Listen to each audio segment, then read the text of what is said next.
اصدقائي احبابي متابعينا في كل مكان، ازيكم عاملين ايه؟ اهلا بكم في قناه ايمن دوت كوم 23 مع حلقه جديده من حلقات فرفوش واصحاب. يلا بينا.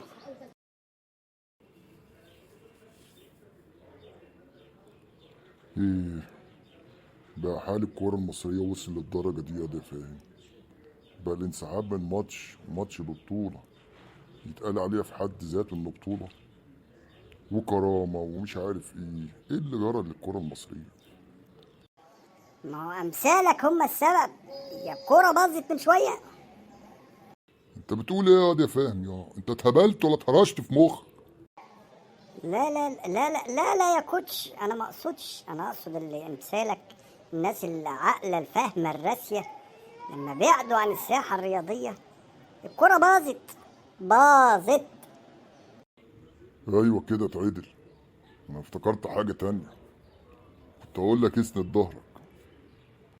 لا بالمناسبه يا كوتش، ما ترشح نفسك تبقى رئيس اتحاد الكوره، يلا بكملتها. هاي بايظه. رغم ان انت قعدت تبرطم في الاخر وما سمعتش ولا فهمت انت بتقول ايه، انما هجاوب على السؤال بتاعك ده.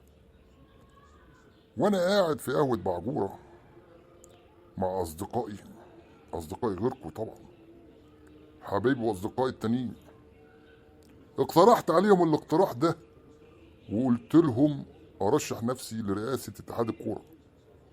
القهوة وقفت على رجل واحدة. قلت ايه الحكاية، انتوا زعلتوا ولا ايه؟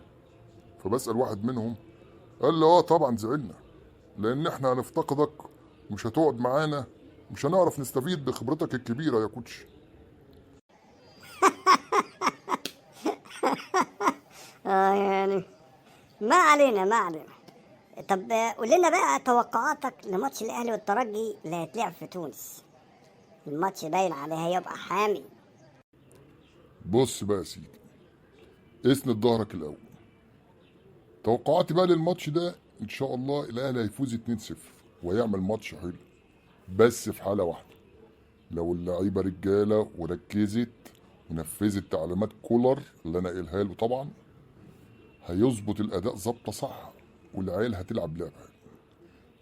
فريق الترجي حالته صعبة وظروفه ملطشة، ومش بعيد يتشال فيها نبيل معلول كمان. ده توقعات يعني. يلا. يوه اسند ظهرك، ما عايز 30 واحد زيك كده عشان اسند ظهرك. عرفتنا بقى وحطت رجلك على رجل وعماله تتنك وتقول لي هينفذ تعليمات كولر وكولر هينفذ تعليماتي. ايه القرع اللي انت فيه ده؟ انت بتقول ايه ياض انت انا اخر ماذا ياض همسك في زمارة رقبتك ديت وخليك تمشي من غير زمارة.